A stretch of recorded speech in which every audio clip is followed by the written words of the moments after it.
तो कहते हैं जब तक हम अपने भगवान से आस्था हटा के और किसी और से भीख मांगेंगे परमात्मा सुनेगा नहीं। अबे पर किस जनता ने सुना अपने दुख ने? कौन सुने? तो बच्चा जिसका कोई नहीं ना, कबीर साहब उसका साथ खड़ा होता है। जब तक हम इन गोरों का सहारा तकते हैं इतना वो साथ कम दे है। अब यहां बात देखो, ये तो पहले की बातें हैं। सिकंदर लोधी के जलन का रोग ठीक करा, कितने उसके सामने चमत्कार कर दिए। जब भी कोई आपत्ति आई तब ये सिकंदर लोधी पब्लिक की ओर खड़ा हो जाता, भगवान को भूल जाओ।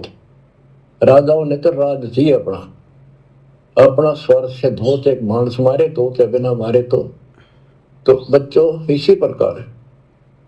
अब कबीर साहब किसका सहारा तक है? राजा भी चेला और फिर भी बकवाद उल्टा, समय पर वो भी साथी नहीं। ये हमारे को संकेत हमने समझना चाहिए। गुरुदेव कह रहे हैं ये हमारे को संकेत है, यानी आप और हम भक्तों को संकेत है। ये गुरु सत्संग करता तो अपने लिए नहीं करता, अपने भक्तों के लिए करता है। तो गुरुदेव हमें जो उदाहरण दे रहे हैं ना ये, कि ऐसी विशेष आपत्तियों में आपने किसका सहारा तकना चाहिए। तो गुरुदेव कह रहे हैं बच्चों ये हमारे को संकेत है, यानी हम भक्तों को, सतगुरु रामपाल जी के भक्तों को संकेत है ये संत रामपाल जी की तरफ से, कि नालायकों ऐसे समय में ये छोटे मोटे अधिकारी, ये पुलिस वाले, इनकी तरफ मुंह नहीं तकना चाहिए, इनके वहां जाके फरियाद नहीं लगानी चाहिए। तुम्हें समर्थ मिल गया, जिसका कोई नहीं उसका तो खुदा है यारो। ये मैं नहीं कहता, किताबों में लिखा है यारो। एक गाना आता ना, जिसका कोई नहीं उसका तो खुदा है यारो। तो आज हमें वो असली खुदा मिल गया, सतगुरु रामपाल जी भगवान मिल गया। अब भी हम इन अधिकारियों के आगे जाके गिड़गिड़ाएंगे, फरियाद लगाएंगे। कौन से दिन भगत बनेंगे फिर हम? कौन से दिन हम अपने गुरु पर विश्वास करना सीखेंगे फिर? तो गुरुदेव कह रहे हैं बच्चों ये हमारे लिए संकेत है कि तुमने अपने भगवान के अलावा किसी और के आगे हाथ नहीं जोड़ने, कि साहब हम तो मदद की फरियाद लेके आए हैं, हमारी रक्षा करो। वो रक्षा करेंगे। परमात्मा आगे कह रहे हैं चाहे प्रधानमंत्री हो और तुम उसके सामने गिड़गिड़ा रहे हो, कल को प्रधानमंत्री मर गया, तुम्हारी क्या मदद कर देगा वो? अरे वो अधिकारी तेरी क्या मदद कर देगा? जो मददगार है उसकी तरफ तो देख भी नहीं रहे। जगत का पेखना पेख्या धनी का नाम ना लेखा। वो धनी से तो कोई फरियाद नहीं हिसार जेल में, क्योंकि उनको तो कुछ मानते ही नहीं। गुरु मानुष कर जानते वो नरकई अंध, उन्हें दुखी संसार में आगे काल के फंदे। इनको तो ये छोटे मोटे अधिकारी, पुलिस वाले, ये इनको बहुत बड़ी तोप लगते हैं। तो परमात्मा कह रहे हैं समझना चाहिए संकेत, ये आप और हमारे लिए संकेत है। अब कबीर साहब किसका सहारा तक है? राजा भी चेला और फिर भी बकवाद उल्टा, समय पर वो भी साथी नहीं। ये हमारे को संकेत हमने समझना चाहिए भक्तों को। आज हम किसका गुरु हैं और हमारा कोई साथी नहीं, लेकिन जो हमारा साथी है ऐसा गजब का है, गुरु जी समय आने में देखिए सब न ठीक करेगा। ये हमारे को संकेत हमने समझना चाहिए।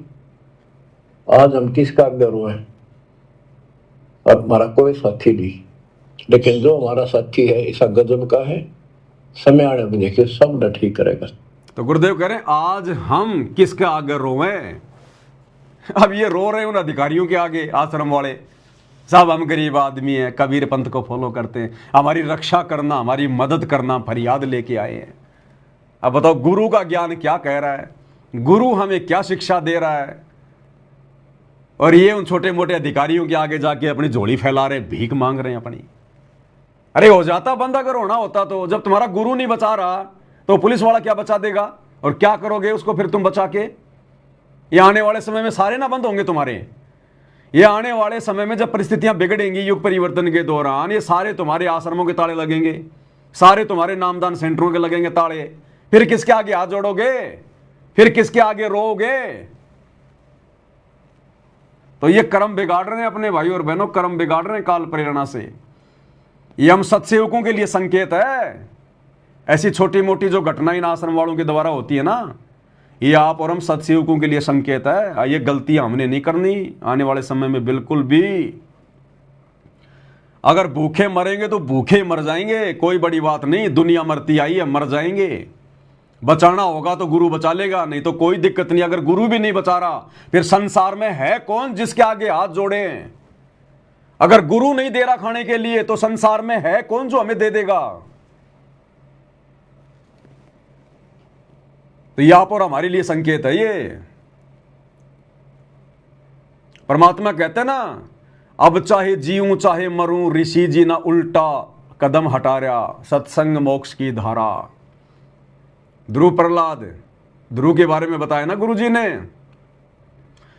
सत्संग समझा बालक, वाणी है ना मालिक की, सत्संग समझा माँ से बाल धुरु, मिल गए नारद मुनि से गुरु, अब जीऊं चाहे मरूं, ऋषि जी ना उल्टा कदम हटा रहा। तो अब हम भक्तों ने उल्टा कदम नहीं हटाना। बार बार गुरुदेव अपने सत्संगों में संकेत कर चुके हैं कि तुम लावारिस हो, लावारिस, या तुम्हारा कोई साथी नहीं है। तो जब हमारा कोई साथी नहीं है यहां पर, तो हम फिर मदद की भीख किससे मांगे? हम किससे उम्मीद लगाएं? अरे मांगना तो दूर से भक्ति मार्ग में, अगर मन में भी आ गया किसी और से अगर मदद लेने की, उसी समय गुरु नाराज हो जाएगा। और ये तो सरेआम रोडों पे खड़े होकर और पुलिस वालों के आगे, मजिस्ट्रेट के आगे भीख मांग रहे हैं कि साहब आप हमारी रक्षा करो। बताओ मजिस्ट्रेट इनकी रक्षा करेगा? भीख मांग रहे, गरीब आदमी है। अरे गरीब आदमी, अगर इतने गरीब हो तो लेके कटोरा लग जाओ भीख मांगने। अगर गरीब बनने का शौक है तुम्हें जबरदस्ती, भगवान ने तो तुम्हें गरीब बनाए नहीं, तुमने भक्तों को लूट लूट के खूब तुमने धन जोड़ रखा है। बताओ, फॉर्च्यूनर गाड़ी में बैठ के गया, 55 लाख की गाड़ी में बैठ के चांदराठी वहां गया है, और कह रहे साहब हम तो गरीब आदमी हैं। अब बताओ, ये 55 लाख की गाड़ी में बैठने वाले भी अपने आप को गरीब कह रहे हैं, तो बेचारे गरीब का क्या होगा? अरे गरीबों की बेइज्जती मत करो अपने आप को गरीब कह के। ये हाल है इनके आश्रम वालों के। तो परमात्मा क्या कह रहे हैं भाई और बहनों, क्या संदेशा दे रहे हैं कि बच्चों जियो चाहे मरो, अब तो इस सतगुरु के चरणों में। अगर भिखारी बनेंगे तो अपने गुरु के बनेंगे, दुनिया के भिखारी नहीं बनेंगे। और देखो कैसे परमात्मा सात संगतियों को चला रहे हैं। आज से 1 साल पहले परमात्मा ने दास को लाइव में बैठाकर और सभी सत्सेवक भाई बहनों को संकल्प दिलवा दिया था कि आज के बाद हम किसी से कुछ नहीं मांगेंगे, ना पैसा, ना अनाज, ना कोई सामग्री। हमें मांगने की जरूरत ही नहीं। भगवान की भक्ति करेंगे तो भगवान देगा, काम धंधा करेंगे उससे मिलेगा। जब काम धंधे भी बंद हो जाएंगे तो परमात्मा की वाणी है, घर में 2 दाने नहीं होंगे, सुबह मटका भरा हुआ मिलेगा। फिर हम क्यों किसी के भिखारी बने भाई? जब तक शरीर काम कर रहा, अपना कमाएंगे, दमाएंगे, अपनी ईमानदारी से, अपनी मेहनत से खाएंगे, भगवान हमारे साथ में। कमी किसी बात की है? भाग्य में नहीं होगा तो भी परमात्मा दे देगा।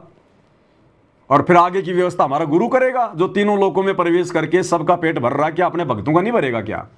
फिर दुनिया का भिखारी बनने की क्या जरूरत है? दुनिया के आगे रोने की, गिड़गिड़ाने की क्या जरूरत है?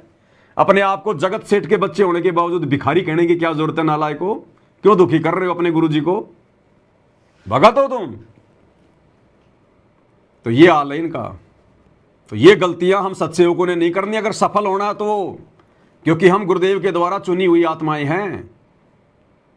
ये संदेशा परमात्मा हम तक इसलिए पहुंचा रहा कि ये गलतियां तुम ना कर देना आगे, नहीं तो काल फिर परमात्मा का मजाक उड़ाएगा कि तू गया था भगत बनाने और तू तो गरीब बना के आ गया। तू गया था नीचे लोगों को भगत बनाने, और देख तेरे भगत कह रहे हैं कि हम तो गरीब हैं, हम तो गरीब हैं। तूने कहां इनको भगत बनाया? वो हंसेगा फिर हमारे गुरु के ऊपर कि देख तू कह रहा था मैं मेरे भक्तों के लिए ये कर दूंगा, वो कर दूंगा, और देख तेरे भगत तो दुनिया वालों के सामने हाथ जोड़ रहे हैं कि हमारी रक्षा करो, हमारी रक्षा करो, हम आपसे फरियाद लेके आए। देख तेरे से तो कोई फरियाद कोई कर ही नहीं रहा। तेरे को तो एक 2 कोटी का आदमी मान रहे हैं कि जेल में बैठा है, काहे का गुरु है, ऐसा है बस काम चलाओ। तेरे को कौन भगवान मान रहा है? तू बोला मेरे को भगवान मानेंगे, भगवान मानेंगे। देख तेरे भगत जो 30-30 साल से जो तेरी भक्ति कर रहे, जो तेरे साथ में रहा करते थे, देखो चांदराठी जैसे, तेरे को तो कोई भगवान मान ही नहीं रहा। अगर भगवान मानते तो भगवान से ही अरदास करते ना। तेरे से तो कोई अरदास है ही नहीं। ये तो पुलिस वालों को भगवान मान रहे हैं, मजिस्ट्रेट को भगवान मान रहे हैं। ये साहब हमारी रक्षा करना, हम गरीब आदमी हैं, अब मदद की फरियाद लेके आए हैं। ये पतिव्रता आत्मा के लक्षण नहीं है। अगर पतिव्रता स्त्री किसी दूसरे पुरुष के सामने जाके इस प्रकार से गिड़गिड़ाएगी, उसका पति नाराज होता है। तो हमारे गुरुजी सेठों के सेठ सर्वशक्तिमान जाके अर्ध रूम पर शकल पसारा, ऐसा पूर्ण ब्रह्म हमारा, उसके बच्चे होकर इन पुलिस वालों के सामने, छोटे मोटे अधिकारियों के सामने हाथ जोड़ रहे हो, गरीब आदमी गिड़गिड़ा रहे हो। डूब के मर जाओ नालायको। अपने आप को तुम भगत कहते हो फिर। तो क्या कह रहे हैं मालिक? देखिए सब न ठीक करेगा, ये हमारे को संकेत हमने समझना चाहिए। आज हम किसका आज्ञा रोए, अब हमारा कोई साथी नहीं, लेकिन जो हमारा साथी है ऐसा गजब का है, समय आने में देखिए सब न ठीक करेगा। तो हमने ही अपने मालिक के पास रहना पड़ेगा। जरा सी भी मन में दोष आ गया, साथ नहीं देगा। तो ये सारी बातें ध्यान रखनी पड़ेंगी अपने को, इस जीवन को सफल करने के लिए। सारी बातें ध्यान रखनी पड़ेंगी इस जीवन को सफल करने के लिए। अब बताओ कहाँ है ज्ञान आधार? है ज्ञान आधार सतलोक आश्रम वालों के पास में? जब इनके बड़े बड़े मीडिया प्रभारी, बड़े बड़े आश्रम मैनेजमेंट वाले, जब इनको ज्ञान आधार नहीं है, गुरु को परमात्मा नहीं मानते, गुरु पर विश्वास नहीं है, तो सोचो भाई और बहनों, इन आश्रमों में आने जाने वाले लाखों की संगत, बेचारी इनको क्या ज्ञान आधार होगा? जब इनके बड़े बड़े इनके कोऑर्डिनेटरों को, इनके मीडिया प्रभारियों को, आश्रम मैनेजमेंट वालों को ही 2 कौड़ी का ज्ञान नहीं है, ना गुरु को परमात्मा मानते, ना गुरु पे विश्वास है, दुनिया के भिखारी बन के खड़े हो जाते हैं जहां मर्जी। तो ये हाल है इन आश्रमों से जुड़ी हुई संगत का, और गुरुदेव भगवान के इन विशेष बड़े बड़े सेवादारों का, जो अपने आप को सेवादार समझते हैं, बड़े बड़े आश्रम संचालक समझते हैं। ये है इनका ज्ञान आधार। अपने धंधे के लिए, धार्मिक धंधे के लिए कैसे गिड़गिड़ा रहे हैं। तो सोचिए आने वाले समय में जब परिस्थितियां बिगड़ेंगी, जब इनके पेट के ऊपर लात मारी जाएगी। पेट पे लात मारने का मतलब, इन्होंने जो आश्रम खोल खोल के, नामदान सेंटर खोल खोल के जो अपना ये धंधा बना रखा अपनी रोजी रोटी का, ये तो बंद होंगे आने वाले समय में। भाई लंबे लंबे लॉकडाउन लगेंगे, युद्ध होगा, गृह युद्ध होगा, तुम्हारे आश्रम खुलेंगे क्या? कहाँ जाओगे फिर क्या खाओगे? फिर तो ये पता नहीं, अपने पड़ोसियों से भीख मांगेंगे। अरे साहब गरीब आदमी है, 1 बोरी दे दो साहब, 1 बोरी दे दो, गरीब आदमी है। ये हाल हो जाएगा इनका आश्रम वालों का। और बाकी संगत का क्या होगा तुम देख लेना। लंगर में लगे मिलेंगे लाइन में, ले लेके कटोरा भीख का। क्योंकि भगवान तो साथ देगा नहीं, गुरु तो साथ देगा नहीं। गुरु तो साथ उसका देगा जो मर्यादा में रहकर भक्ति करेगा, जो गुरु को परमात्मा मानेगा, और वो केवल साध संगति से जुड़कर ही संभव है। तो सोच लो भाई और बहनों, आने वाले समय में क्या होगा संगत का।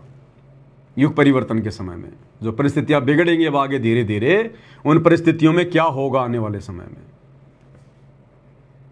इसके अलावा भी गुरुदेव भगवान ने हमें हर बार अपने सत्संगों में बार बार हमें यही तो बातें समझाई हैं। क्या कह रहे हैं गुरुदेव? हे देवों के देव, हे मालिकों के मालिक, मेरे तो आप ही सब कुछ हो। ये भाव को बेटा बच्चों द्वारा, जिनके ऊपर बोध होए बैठे हो, जिनके ऊपर तुम सारा मान रहे हो, चाहे आपका प्रधानमंत्री मित्र है, प्रधानमंत्री मर जाता है कि सारा था उसका, खुद मौत होगी कि रक्षा करी प्रधानमंत्री ने। और ये परमात्मा यहाँ भी साथी, संसार छोड़ के जाओगे बच्चों तो भी साथी। ऐसे साथी को बोल के आंख बंद करके बैठे हो, खोल लो ना खोले, खोल लो बच्चों, मर बैठो इस मालिक को पाने के लिए। अब गुरुदेव भगवान ने तो प्रधानमंत्री से भी मदद के लिए मना कर दिया। प्रधानमंत्री को भी रिजेक्ट कर दिया परमात्मा ने कि इस भक्ति मार्ग में नहीं चलेगा, अपने गुरु को ही अपना प्रधानमंत्री मान लो। और ये छोटे मोटे अधिकारियों को अपना बाप मान के बैठ गए। तो क्या होगा आने वाले समय में? हमने तो हर तरफ से अपने गुरु के ऊपर आश्रित होना पड़ेगा, हर तरफ से, तब हमें भक्ति मार्ग में सफल होंगे। अगर किसी और से जरा भी उम्मीद अपने मन में भी कर ली अगर मदद की, उसी समय, क्यों गुरु तो अंतर्यामी, उससे क्या छुपा लेंगे भाई? अरे गुरु अंतर्यामी है, उससे क्या छुपा लेंगे हम? वो तो भैया अंदर तक की जानता है, अंदर तक की। वैसे ही फिर हमारी वो मदद करेगा।